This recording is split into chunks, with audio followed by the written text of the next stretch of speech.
Okay ವಿದ್ಯಾರ್ಥಿಗಳು, ಇವತ್ತು ನಾವು ತರಗತಿಯಲ್ಲಿ ರಾಷ್ಟ್ರೀಯ ಆದಾಯದ ಮಹತ್ವದ ಬಗ್ಗೆ ತಿಳ್ಕೊಳ್ಳೋಣ. ನಾವು ಹಿಂದಿನ ಕ್ಲಾಸ್ನಲ್ಲಿ ರಾಷ್ಟ್ರೀಯ ಆದಾಯದ ಹಲವು ಪರಿಕಲ್ಪನೆಗಳನ್ನು ತಿಳ್ಕೊಂಡಿದ್ದು. ಅದು GDP ಆಗಿರ್ಬೋದು, GNP ಆಗಿರ್ಬೋದು, NDP, NNP, personal income, per capita income, disposable income, ಹೀಗೆ ಹಲವು ಪರಿಕಲ್ಪನೆಗಳನ್ನ ತಿಳ್ಕೊಂಡಿದ್ದು. ಸೊ ಇವತ್ತಿನ ಕ್ಲಾಸ್ನಲ್ಲಿ ಇವೆಲ್ಲ ಪರಿಕಲ್ಪನೆಗಳನ್ನು ತಿಳ್ಕೊಳ್ಳೋದ್ರಿಂದ ಏನು ನಮ್ಗೆ ಅನುಕೂಲ ಆಗುತ್ತೆ ರಾಷ್ಟ್ರಕ್ಕೆ ಅಂತ ತಿಳ್ಕೊಳ್ಳೋಕೆ ಪ್ರಯತ್ನ ಪಡೋಣ. ನೋಡಿ, ಇಲ್ಲಿ ರಾಷ್ಟ್ರೀಯ ಆದಾಯದ ಅಂಕಿಅಂಶಗಳು ಆರ್ಥಿಕ ವ್ಯವಸ್ಥೆಯ ಲೆಕ್ಕಪತ್ರಗಳು ಎಂದು ಪರಿಗಣಿಸಲಾಗಿದೆ. ಸೊ ನಾವು ಹೇಗೆ ವೈಯಕ್ತಿಕ ಲೆಕ್ಕಪತ್ರಗಳನ್ನ ಇಡ್ತೀವೋ, ಒಂದು ಉದ್ಯಮ ಹೇಗೆ ಲೆಕ್ಕಪತ್ರಗಳನ್ನ ಇಡ್ತೀವೋ, ಹಾಗೆ ಇಡೀ ರಾಷ್ಟ್ರದ ಆರ್ಥಿಕತೆಯ ಲೆಕ್ಕಪತ್ರಗಳು ಯಾವುದು? ರಾಷ್ಟ್ರೀಯ ಆದಾಯ. ರಾಷ್ಟ್ರೀಯ ಆದಾಯದ ಅಂಕಿಅಂಶಗಳು ಅಂದ್ರೇನು? ಇಡೀ ಆರ್ಥಿಕ ವ್ಯವಸ್ಥೆಯ ಲೆಕ್ಕಪತ್ರಗಳಿದ್ದಾಗೆ. ಈ ವರ್ಷ ಎಷ್ಟು ಉತ್ಪಾದನೆ ಆಯಿತು, ಈ ವರ್ಷ ಎಷ್ಟು ಖರ್ಚಾಯಿತು, ಈ ವರ್ಷ ಹೂಡಿಕೆ ಎಷ್ಟಾಯಿತು, ಈ ವರ್ಷ ಉಳಿತಾಯ ಎಷ್ಟಾಯಿತು, ಹೀಗೆ ಎಲ್ಲವನ್ನು ತೋರಿಸುವಂಥ, ಎಲ್ಲ ಸಮಗ್ರ ಅಂಶಗಳನ್ನು ತೋರಿಸುವಂತಹ ಒಂದು ಲೆಕ್ಕಪತ್ರವೇ ರಾಷ್ಟ್ರೀಯ ಆದಾಯ ಅಂತ ಹೇಳ್ತಾರೆ.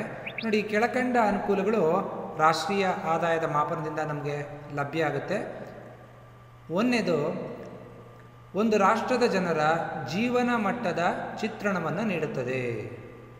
ಜೀವನ ಮಟ್ಟ ಅಂದ್ರೇನು? ಸ್ಟ್ಯಾಂಡರ್ಡ್ ಆಫ್ ಲಿವಿಂಗ್ ಅಂತ ಕರಿತೀವಿ. ಜೀವನ ಮಟ್ಟ ಅಂತಂದರೆ ಅವರು ಯಾವ ಮಟ್ಟದ ಜೀವನವನ್ನು ನಡೆಸ್ತಾ ಇದ್ದಾರೆ. ಉನ್ನತ ಮಟ್ಟದ ಜೀವನ ನಡೆಸ್ತಾ ಇದ್ದಾರಾ, ಮಧ್ಯಮ ವರ್ಗದ ಜೀವನ ಮಟ್ಟವನ್ನು ನಡೆಸ್ತಾ ಇದ್ದಾರಾ, ಕೆಳ ಹಂತದಲ್ಲಿ ಜೀವನ ಮಟ್ಟ ನಿರ್ವಹಿಸ್ತಾ ಇದ್ದಾರಾ ಅಂತ ತಿಳ್ಕೋಬೇಕು ಅಂದರೆ ಇರೋ ಒಂದೇ ಆಧಾರ ಅಥವಾ ಹೆಚ್ಚಿನದಾಗಿ ನಾವು ಮೊದಲಿಂದ ಡಿಪೆಂಡ್ ಆಗಿದೆ ಯಾವುದಪ್ಪ ಅಂದರೆ ತಲಾ ಆದಾಯ ಅಥವಾ ರಾಷ್ಟ್ರೀಯ ಆದಾಯ. ಈಗ ಅದಕ್ಕೆ ಸಂಬಂಧಪಟ್ಟಂತೆ ಮಾನವ ಅಭಿವೃದ್ಧಿ ಸೂಚಿ ಇವೆಲ್ಲ ಬಂದಿದ್ರೂ ಕೂಡ ಅವುಗಳಲ್ಲಿ ತಲಾ ಆದಾಯಕ್ಕೆ ಸ್ಥಾನ ಇದ್ದೇ ಇದೆ. ಹೇಗಪ್ಪ ಇದು ಅಂತಂದರೆ, ನಮ್ಮ ರಾಷ್ಟ್ರದ ಜನರ ತಲಾ ಆದಾಯ ವಾರ್ಷಿಕವಾಗಿ ಎಷ್ಟಿದೆ? ನಮ್ಮದು 1,30,000 ಆಸ್ಪಾಸಲ್ಲಿದೆ ಅಂತಂದರೆ 1,30,000 ರೂಪಾಯಿ ನಮ್ಮದು ವಾರ್ಷಿಕ ಆದಾಯ ಇದ್ದರೆ, ಅಮೇರಿಕಾದೋ, ಸ್ವಿಟ್ಜರ್ಲ್ಯಾಂಡ್ದೋ, ಪಾಕಿಸ್ತಾನದ್ದೋ, ಶ್ರೀಲಂಕಾದೋ ಎಷ್ಟಿದೆ ಅಂತ ನೋಡ್ತೀವಿ. ನೋಡಿದಾಗ ನಮಗೇನು ಗೊತ್ತಾಗುತ್ತೆ? ಸೊ ನಮ್ಮ ಜನರ ಜೀವನ ಮಟ್ಟ ಬೇರೆ ದೇಶಗಳಿಗೆ ಹೋಲಿಸಿದಂಗೆ ಹೇಗಿದೆ, ಯಾವ ಮಟ್ಟದಲ್ಲಿದೆ ಅಂತ ಗೊತ್ತಾಗುತ್ತೆ. ಅದರಲ್ಲೂ ನಾವು ಬೇರೆ ದೇಶದ್ದು ಅಬ್ಸರ್ವ್ ಮಾಡೋದು ಒಂದು, ಜೊತೆಗೆ ನಮ್ಮ ರಾಷ್ಟ್ರದ ಒಳಗಡೆನೆ. ಸೊ ಬೆಂಗಳೂರಿನಲ್ಲಿ ಏನಾಗಿದೆ ತಲಾ ಆದಾಯ, ಬೇರೆ ಜಿಲ್ಲೆಗಳಲ್ಲಿ ಎಷ್ಟಿದೆ, ಬೇರೆ ರಾಜ್ಯಗಳಲ್ಲಿ ಎಷ್ಟಿದೆ ತಲಾ ಆದಾಯ ಅಂತ ನೋಡೋದ್ರ ಮೂಲಕ ನಮ್ಮ ಜನರ ಜೀವನ ಮಟ್ಟವನ್ನು ರಾಜ್ಯದ ಒಳಗೆ ಜಿಲ್ಲಾವಾರು ಕೂಡ ನಾವೇನು ಮಾಡ್ಬೋದು? ಕಂಪೇರ್ ಮಾಡ್ಬೋದು. ಇವೆಲ್ಲ ಕಂಪ್ಯಾರಿಸನ್ ಬಿಟ್ಟರೂ ಕೂಡ ನಮ್ಮ ತಲಾ ಆದಾಯ ಎಷ್ಟಪ್ಪ ಇದೆ ಅಂದ ತಕ್ಷಣ ನಮ್ಮ ರಾಷ್ಟ್ರದ ಜೀವನ ಮಟ್ಟ ಕಣ್ಮುಂದೆ ಬರುತ್ತೆ. ಫಾರ್ ಎಕ್ಸಾಂಪಲ್, ಅಮೇರಿಕಾದ ತಲಾ ಆದಾಯ ಎಷ್ಟಪ್ಪ ಅಂತಂದರೆ, ನಾವು ಲಾಸ್ಟ್ ಕ್ಲಾಸ್ ಹೇಳಿದ್ದು $38,000 ಅಂತ ಹೇಳಿದ್ದೆ ನಾನು. $38,000 ವರ್ಷಕ್ಕೆ ಅವ್ರದಲ್ಲಿ. ಭಾರತದ ತಲಾ ಆದಾಯ ಎಷ್ಟು ವಾರ್ಷಿಕವಾಗಿ? ಫಸ್ಟ್ ಇಯರಲ್ಲಿ ಫಂಡ ಮಾಡಿದೆ $1,700 ಚಿಲ್ಲರೆ ಇದೆ. 1,700 ಚಿಲ್ಲರೆಯಲ್ಲಿ ಒಂದು ವರ್ಷಕ್ಕೆ ಡಾಲರು, 1,700 ಚಿಲ್ಲರೆ ಡಾಲರಲ್ಲಿ $38,000 ಇಲ್ಲಿ. ಇನ್ನು ಬೇರೆ ಜಪಾನು, ಸ್ವಿಟ್ಜರ್ಲ್ಯಾಂಡ್, ಬೇರೆ ದೇಶಗಳಿಗೆ ಹೋಲಿಸಿದ್ರೆ ಅವೆಲ್ಲ $35,000-40,000 ಜಾಸ್ತಿ ಇದೆ. ಸೊ ಅವರ ಒಂದು ಜೀವನ ಮಟ್ಟ ಹಾಗಾದ್ರೆ ಏನಂತ ಅರ್ಥ? ನಮಗಿನ್ನ ತುಂಬ ಚೆನ್ನಾಗಿದೆ ಅಂತ ಅರ್ಥ. ಸೊ ಅವರು ಉನ್ನತ ಮಟ್ಟದ ಜೀವನ ಸಾಗಿಸ್ತಾ ಇದ್ದಾರೆ ಅಂತ. ಅದೇ ಆಫ್ರಿಕಾದ ರಾಷ್ಟ್ರಗಳಿಗೆ ನಮ್ಮ ಒಂದು ತಲಾ ಆದಾಯವನ್ನು, ರಾಷ್ಟ್ರೀಯ ಆದಾಯವನ್ನು ಕಂಪೇರ್ ಮಾಡಿಕೊಂಡ್ರೆ ನಮ್ಗೆ ಗೊತ್ತಾಗ್ಬಿಡುತ್ತೆ. ಸೊ ನಾವು ಮಧ್ಯಮ ವರ್ಗದಲ್ಲಿ, ನಾವು ಮಧ್ಯಮ ಹಂತದಲ್ಲಿದ್ದೀವಿ, ನಮ್ಮ ಜೀವನ ಮಟ್ಟ ಸುಮಾರಾಗಿದೆ, ಅವ್ರು ನಮಗಿನ್ನ ಕೆಳಮಟ್ಟದಲ್ಲಿದೆ. ಸೊ ಹೀಗೆ ನಾವು ರಾಷ್ಟ್ರೀಯ ಆದಾಯದ ಪರಿಕಲ್ಪನೆಗಳ ನೆರವಿನಿಂದ ನಮ್ಮ ಜನರ ಜೀವನ ಮಟ್ಟದ ಬಗ್ಗೆ ಒಂದು ಚಿತ್ರಣವನ್ನು ದೊರಕಿಸ್ಕೋಬೋದು. ಎರಡನೇದು, ರಾಷ್ಟ್ರದ ಬೆಳವಣಿಗೆಯ ದರದ ಅರಿವು. ರಾಷ್ಟ್ರದಲ್ಲಿ ಹೌದು ರಾಷ್ಟ್ರೀಯ ಆದಾಯ ಇಷ್ಟಿದೆ ನಮ್ಮದು ಅಂತ ತಿಳ್ಕೊಳ್ಳೋದು ಒಂದಾಯಿತು. ಆದರೆ ನಾವು ಜೀವನದಲ್ಲಿ ಪ್ರಗತಿ ಹೇಗೆ ಸಾಧಿಸ್ತೀವಿ, ಹಾಗೆ ರಾಷ್ಟ್ರದ ಪ್ರಗತಿ ದರ ಕೂಡ ಇಂಪಾರ್ಟೆಂಟು. ಉದ್ಯೋಗಾವಕಾಶಗಳ ಸೃಷ್ಟಿ ಆಗಬೇಕು ಅಂತಂದರೆ, ಬಡತನ ಕಡಿಮೆ ಆಗಬೇಕು ಅಂದರೆ ಏನು ಮಾಡಬೇಕು? ರಾಷ್ಟ್ರದ ಬೆಳವಣಿಗೆ ದರ, ಗ್ರೋತ್ ರೇಟ್ ಅಂತ ಹೇಳ್ತೀವಲ್ಲ ನಾವು ವಾರ್ಷಿಕವಾಗಿ, ಆ ಬೆಳವಣಿಗೆ ದರದಲ್ಲಿ ನಿರಂತರವಾಗಿ ಪ್ರಗತಿ ಆಗ್ತಿರೋ ಹಾಗೆ ನೋಡ್ಕೋಬೇಕು. India is called one of the fastest growing economies of the world.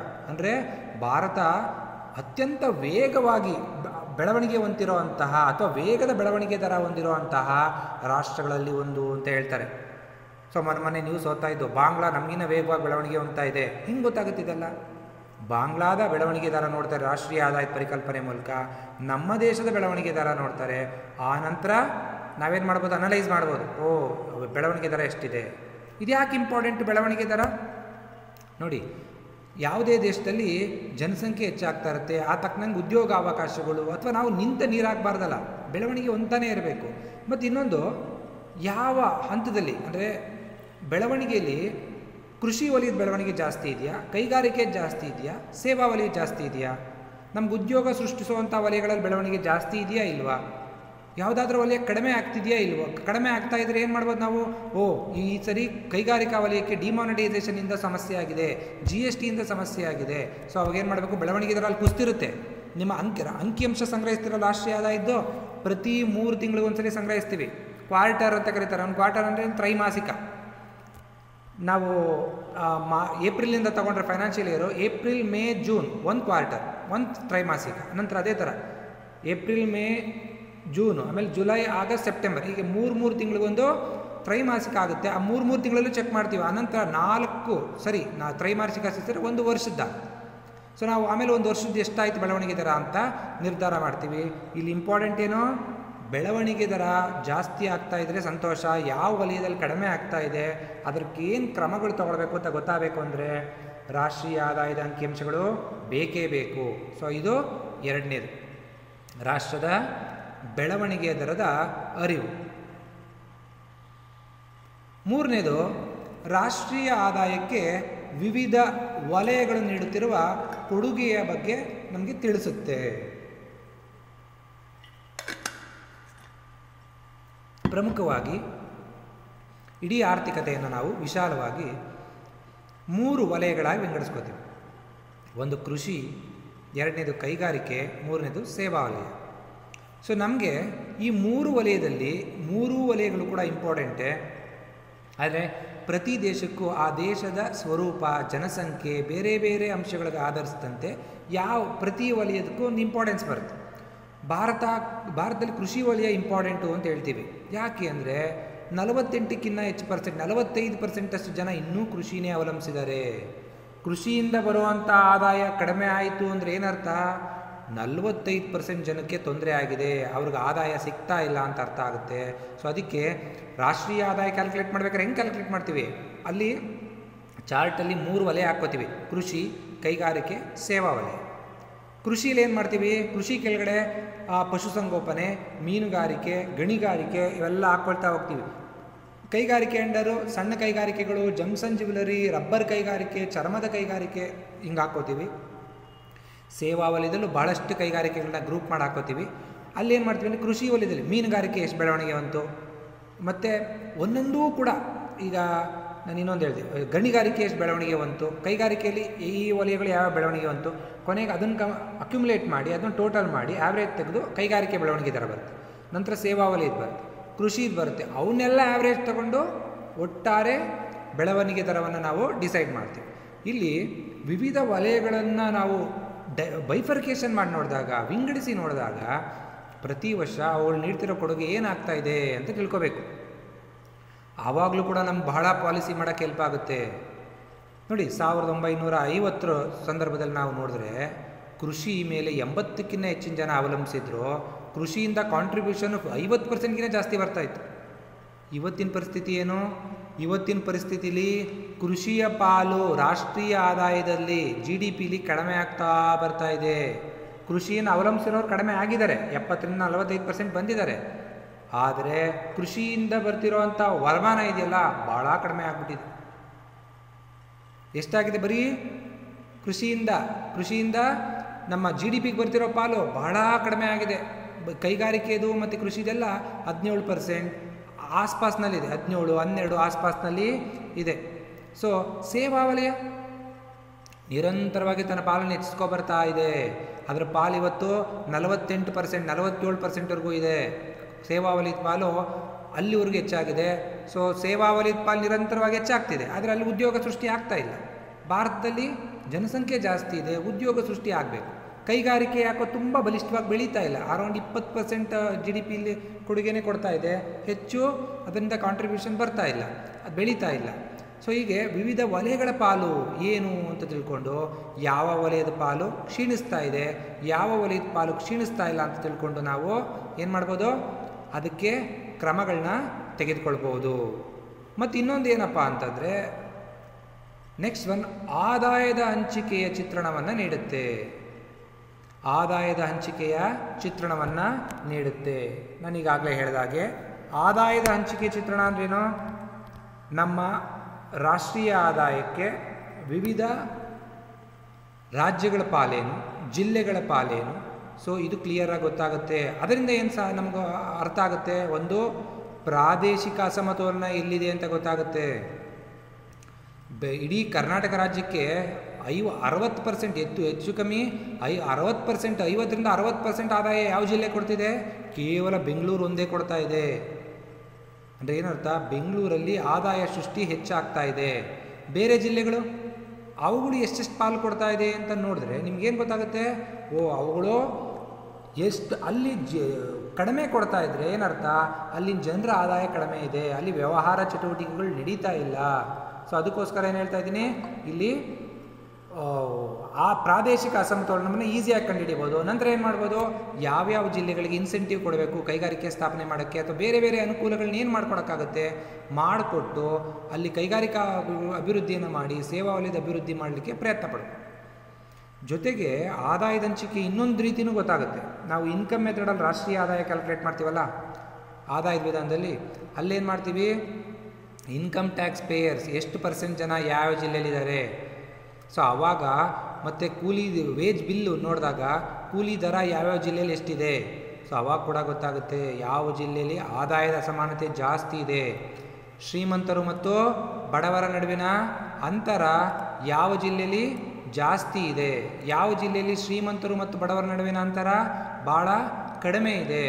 ಇವೆಲ್ಲನೂ ಈಸಿಯಾಗಿ ಗೊತ್ತಾಗುತ್ತೆ. ಶ್ರೀಮಂತರು ಮತ್ತು ಬಡವನ ಅಂತರ ಎಲ್ಲಿ ಜಾಸ್ತಿ ಇದೆಯೋ ಅಲ್ಲಿ ಬೇರೆ ಬೇರೆ ಕ್ರಮಗಳನ್ನ ತಗೋಬೋದು, ಬಡತನ ನಿವಾರಣೆಗೆ ಕ್ರಮಗಳನ್ನ ತಗೋಬೋದು. ಸೊ ಅದು ಒಂದು ಅಡ್ವಾಂಟೇಜ್. ಸೊ ಆದಾಯದ ಹಂಚಿಕೆಯಿಂದ ಏನೇನು ಅನುಕೂಲ ಇದೆ? ಪ್ರಾದೇಶಿಕ ಅಸಮತೋಲನ ಕಂಡುಹಿಡಿಬೇಕು. ಯಾವ ಜಿಲ್ಲೆ ಆದಾಯ GDPಗೆ, ನಮ್ಮ ರಾಜ್ಯದ GDPಗೆ ಜಾಸ್ತಿ ಕೊಡ್ತಾ ಇದೆ, ಯಾವ್ದು ಕಡಿಮೆ ಇದೆ. ಆಮೇಲೆ ಮತ್ತು ರಾಜ್ಯವಾರು ಯಾವ ಬಿಹಾರ ಜಾಸ್ತಿ ಹಿಂದುಳಿದಿದೆಯಾ, ಉತ್ತರ ಪ್ರದೇಶ ಜಾಸ್ತಿ ಹಿಂದುಳಿದಿದೆಯಾ, ಕರ್ನಾಟಕನ ಈಸಿಯಾಗಿ ನಿಮ್ಮ ರಾಜ್ಯವಾರ ಆದಾಯದಲ್ಲಿ ಗೊತ್ತಾಗ್ಬಿಡುತ್ತೆ, ರಾಜ್ಯವಾರು ಆದಾಯದಲ್ಲಿ ಗೊತ್ತಾಗ್ಬಿಡುತ್ತೆ. ಆನಂತರ ಸೂಕ್ತ ಕ್ರಮಗಳನ್ನ ತಗೊಳ್ಬೋದು. ನೆಕ್ಸ್ಟ್ ಒನ್ ಆರ್ಥಿಕ ಯೋಜನೆಗಳ ತಯಾರಿಗೆ ಅಂಕಿಅಂಶಗಳನ್ನು ಒದಗಿಸುತ್ತೆ. ನಿಮ್ಗೆ ಈಗಾಗಲೇ ಗೊತ್ತಿರೋ ಹಂಗೆ ನಾವು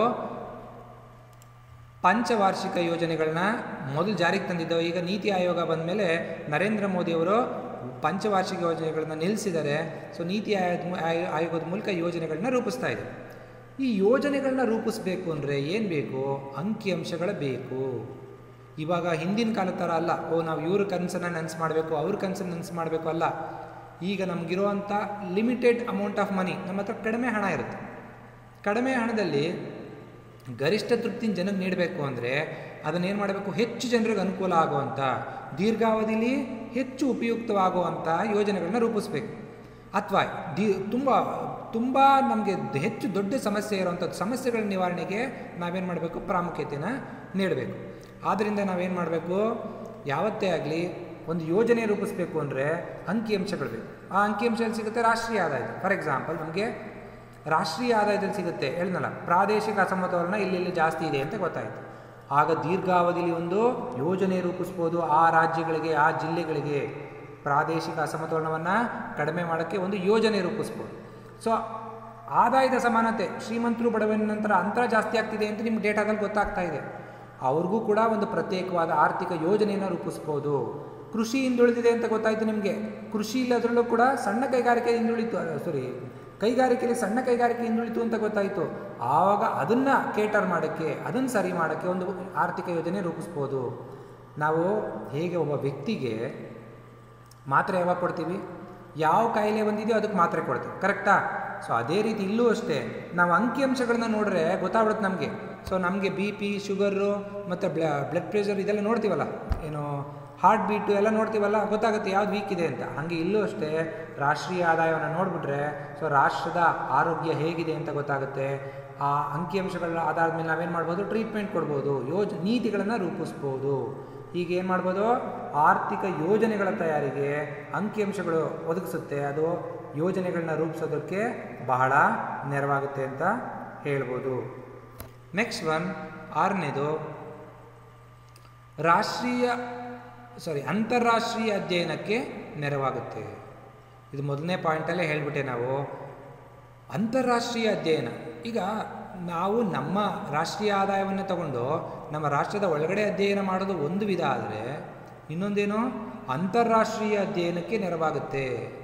ಕಂಪ್ಯಾರಿಟಿವ್ ಸ್ಟಡಿ, ಅಮೇರಿಕಾ ಭಾರತದ ನಡುವೆ ಎಂಥ ಸ್ಥಿತಿ ಇದೆ, ಭಾರತ ಶ್ರೀಲಂಕಾ ನಡುವೆ ಎಂಥ ಸ್ಥಿತಿ ಇದೆ, ಆಫ್ರಿಕಾ ರಾಷ್ಟ್ರಗಳು ಏಷ್ಯಾ ರಾಷ್ಟ್ರಗಳ ನಡುವೆ ಹೇಗಿದೆ.